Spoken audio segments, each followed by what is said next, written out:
नमस्कार, जय श्री राम, हर हर महादेव, राधे राधे। दोस्तों आज की फिर से एक वीडियो आ चुकी है 20 क्वेश्चनों के साथ।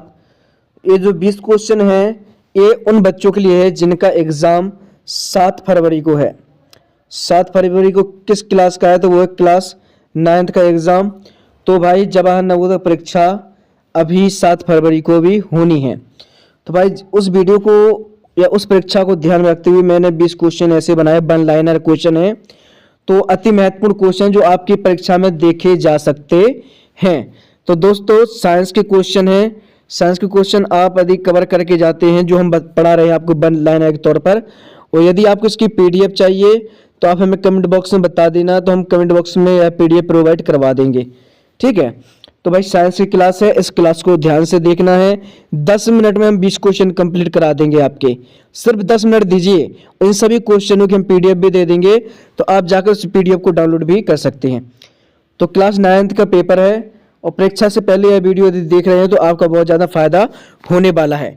चलिए तो उन क्वेश्चनों की तरफ बढ़ते हैं, वो क्वेश्चन कौन कौन से देखते हैं। तो भाई ये रहे आपके सामने क्वेश्चन, ध्यान से इनको पढ़ना है और आपको नोट करते चलना है। कमरे के यहाँ से हम क्वेश्चन लेके चलते हैं भाई। ठीक है, कमरे के तापमान पर तरल अवस्था में रहने वाली एकमात्र धातु कौन सी है? ऐसी धातु कौन सी है? तो वो है क्या भाई? उत्तर में है पारा। क्या है? पारा। ध्यान से देखना भाई। ठीक है, ध्यान से, आप थोड़ा सा ही भटकोगे तो दिक्कत आ जाएगी। हाँ, थोड़ा ध्यान से। चलिए, आयोडीन की कमी से कौन सा रोग होता है? आयोडीन की कमी से कौन सा रोग होता है? वो होता है घेंगा, इसको बोलते हैं गटर। ठीक है, गटर बोलते हैं। तीसरा क्वेश्चन है, ध्वनि की प्रबलता मुख्य रूप से किस पर निर्भर करती है? जो ध्वनि होती है साउंड, तो इसकी जो प्रबलता है वो किस पर निर्भर करती है? तो वो करती है कंपन के आयाम पर, एम्पलीट्यूड पर। किस पर? एम्पलीट्यूड पर। चलिए अगला क्वेश्चन देखते हैं हम।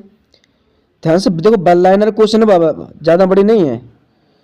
जो अग्निशामक यंत्रों में मुख्य रूप से कौन सी गैस भरी जाती है?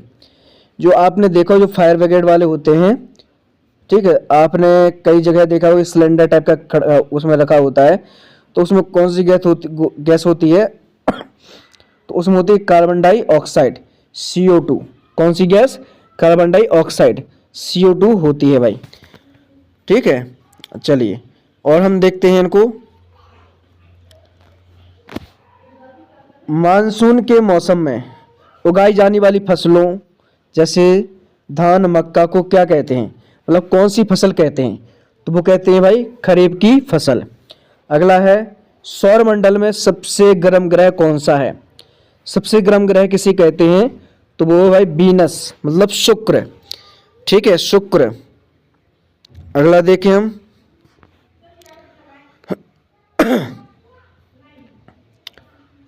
तो भाई एक और है 7वां क्वेश्चन, रॉकेट की गति किस वैज्ञानिक सिद्धांत पर आधारित है?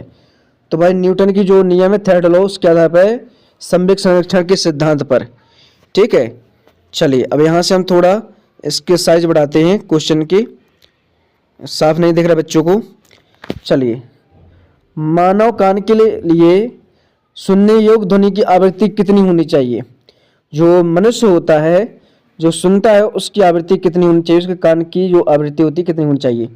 तो 20 हर्ट्ज से 20,000 हर्ट्ज तक। 20 हर्ट्ज से 20,000 हर्ट्ज तक। अगला क्वेश्चन है, पौधों की जड़ों में या पौधों में जड़ों से पानी को पत्तियों तक कौन सा ऊतक पहुंचाता है? कौन सा ऊतक पहुंचाता है भाई? तो पहुंचाता है भाई जाइलम। कौन सा ऊतक पहुंचाता है? जाइलम। चलिए, मशीनों के पुर्जों के बीच घर्षण कम करने के लिए किसका उपयोग किया जाता है? किसका उपयोग किया जाता है भाई? तो वो किया जाता है स्नेहक, जैसे तेल, ग्रीस, ग्रेफाइट। इन तीनों चीज़ों का उपयोग ज़्यादातर किया जाता है। जैसे ट्रैक्टर, JCB वगैरह होती हैं तो उनमें ग्रीस का प्रयोग करते हैं। सिलाई मशीन, तो उसका एक तेल आता है, तो उसको तेल से, ग्रेफाइट भी कई जगह पर उपयोग होता है। चलिए अगला क्वेश्चन देखिए भाई, 10 क्वेश्चन हम करा चुके हैं आपको। ध्यान से देखना इनको। वह कौन सी अधातु है जिसके धात्विक चमक, जिसमें क्या है धात्विक चमक पाई जाती है? तो कौन सी धातु है? वो है आयोडीन। कौन सी भाई? आयोडीन। किसी कोई दिक्कत अभी तक? चलिए 12वां क्वेश्चन है, विद्युत आयरन और हीटर विद्युत धारा किस प्रभाव पर कार्य करती है? किस प्रभाव पर कार्य करती है? तो वो करती है तापीय प्रभाव पर। किस पर? तापीय प्रभाव पर। चलिए और क्वेश्चन देखते हैं हम। जीरे भाई अपने अगले क्वेश्चन। तो वाहनों के लिए सबसे कम प्रदूषण फैलाने वाला स्वच्छ ईंधन कौन सा होता है? स्वच्छ प्रदूषण वाला कौन सा होता है भाई? तो वो होता है सीएनजी, संपीड़ित प्राकृतिक गैस। संपीड़ित प्राकृतिक गैस। ठीक है। क्वेश्चन नंबर 14, किस कृत्रिम रेशे को कृत्रिम रेशम के नाम से जाना जाता है? ठीक है, आर्टिफिशियल सिल्क के नाम से भी जाना जाता है। तो कौन सा है? वो है रेयान। क्या है भाई? रेयान। ओके, सभी को क्लियर। 15वां क्वेश्चन, पृथ्वी का वह क्षेत्र जहां जल, थल और वायु मिलकर जीवन को संभव बनाते हैं। मतलब पृथ्वी का वह क्षेत्र कौन सा है जहां जल, थल और वायु मिलकर जीवन को संभव बनाते हैं? वो है जीव मंडल, वायोस्फीयर। वायोस्फीयर। ठीक है भाई।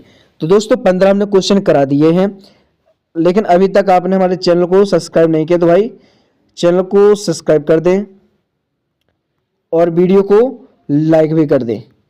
ज़्यादातर बच्चे क्या करते हैं, वीडियो पूरी देखते हैं, लाइक नहीं करते, चैनल को सब्सक्राइब नहीं करते। हम चाहते हैं कि आप सभी इस वीडियो को लाइक करके चैनल को सब्सक्राइब जरूर करें। चलिए अगले क्वेश्चन देखें हम। जो जे रहे भाई आगे क्वेश्चन, इन क्वेश्चन को ध्यान से समझिएगा। ठीक है, ले लिए अपने आगे क्वेश्चन। चीनी को अल्कोहल में बदलने की प्रक्रिया को क्या कहते हैं? चीनी को अल्कोहल में बदलना है तो इसकी प्रक्रिया को क्या कहते हैं?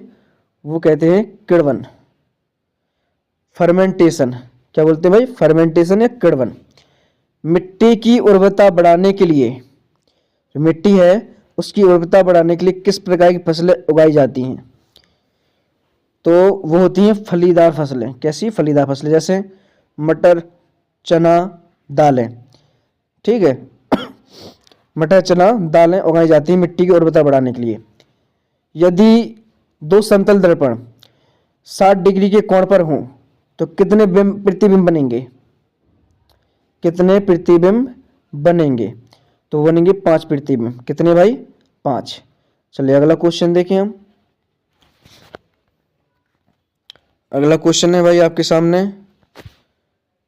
इलेक्ट्रोप्लेटिंग के दौरान जिस वस्तु पर परत चढ़ानी होती है उसे किस टर्मिनल से जोड़ते हैं? तो बोलते हैं नेगेटिव टर्मिनल कैथोड से। किससे? कैथोड से। कोशिका का पावर हाउस या शक्ति केंद्र किसे कहते हैं? माइटोकॉन्ड्रिया को। दोस्तों हमने 20 क्वेश्चन आपको करा दिए हैं। इनकी यदि पीडीएफ चाहिए तो ये पीडीएफ आपको बड़ी आसानी से हम प्रोवाइड करा देंगे। आपको कमेंट बॉक्स में बोलना पड़ेगा भाई, हम आपको डिस्क्रिप्शन में इसकी लिंक दे देंगे तो आप इसको डाउनलोड कर सकते हैं। ठीक है भाई। तो भाई वीडियो कैसी लगी है? यदि वीडियो अच्छी लगी है तो चैनल को सब्सक्राइब करके वीडियो को लाइक कर देना। मिलते हैं हम इस तरीके की नेक्स्ट वीडियो में। जब तक के लिए जय श्री राम, हर हर महादेव, राधे राधे।